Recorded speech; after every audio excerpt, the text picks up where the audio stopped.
Well, call it an American invasion. Big U.S. stores like Target, J.Crew, and Marshalls are opening up across Canada. It's an arrival that's shaking up the shopping landscape as Canadian retailers fight for your business and their own survival. Our senior business correspondent Amanda Lang now with how one long-standing chain plans to fend off the new competition. The turf may be Canadian, but the Americans are upon us. Whether it's the J.Crews and the Ann Taylors or the slow climb out of recession, the map of Canadian retailing is changing rapidly. In the last 18 months, women's retailer Tabby has disappeared completely. Montreal-based Jacob is a lot smaller, closing about a third of its stores. Vancouver-based Please Mom shuttered 68 of 90 stores. And let's not forget all those Zellers soon to become Targets. And customers were telling us that our stores were cluttered, hard to find. It's a marketplace that has the new CEO of Sears Canada fighting to stay in business. What are you most worried about? What's the biggest threat to success for Sears? The biggest challenge for us is our ability to change our behavior. As much as the consumer is challenged and we have to fight to get them to spend more, as much as there's new competition coming into the marketplace, the state of Sears is a reflection of what we have not done right. We talk about our retail rhythm. And we need to reestablish our retail rhythm. We've added variety. For McDonald, that begins with new product displays and floor setups. It's something he genuinely gets excited about. Half my challenge is how do I get the organization to wake up and get excited again. We put this product on display and it sold out in 2 days. Yeah. You know, at $269. I wish they made it in adult sizes. Seriously.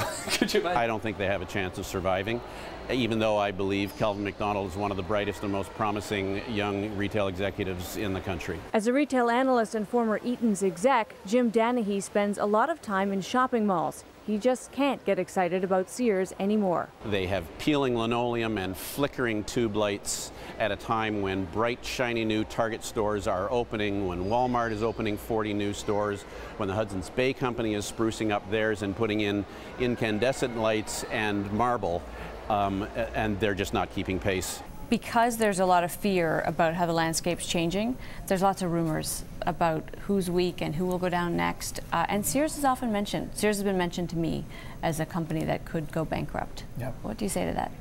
Our financial balance sheet is very solid. We have over $400 million in cash. We have no debt. We still trade and do over $4 billion.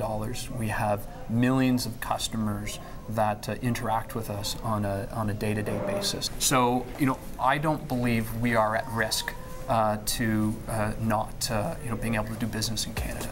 Although not technically Canadian, it's largely owned by its American parent company. Sears Canada has been doing business in this country for 60 years. But gone are the days when such emotional attachments could be counted on. As a Canadian, it's great to have Canadian grown brands operating within Canada.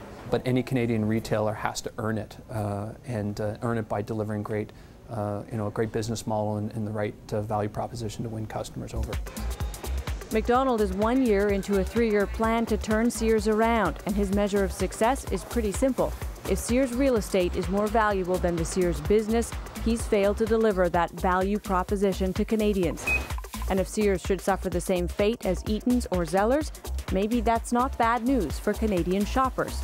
I think it means Macy's shows up, or JCPenney shows up, or Kohl's, or other, frankly, more capable, better capitalized, and forward-looking retailers bringing the merchandise Canadians want. I don't think it's a bad thing at all. So pay attention to that mall map, Canada.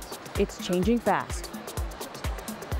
Now, of course, there are some Canadian retailers that are still doing well. Joe Fresh, which is one of our biggest, is expanding in the U.S. through a new deal with JCPenney. And niche players, Lululemon being one of them, is still doing fairly well. So it's a sign, as Calvin McDonald says, that you can compete if you figure out how to do it. Why are the American retailers coming here? Some of them wouldn't even ship here a few years ago. We couldn't buy online. It's because our dollar is at the same level as theirs. We're at parity. So suddenly their goods don't look more expensive. They're thinking of us as a 51st state, a place that's easily accessible right next door. They can market well to us. It just makes sense. Well, if it's good for consumers, it's obviously not good for some Canadian retailers, but who else is it not good for? The jury's out on some manufacturers. If you sell a hammer to Rona and you're a Canadian manufacturer of hammers, it changes a little bit your pricing power if Lowe's buys them, as Lowe's hopes to do. So the question is, will some of those players feel their profits squeezed as these huge players with international distribution and supply chains give them less money? All right. Good story. Thanks, Amanda. Thanks.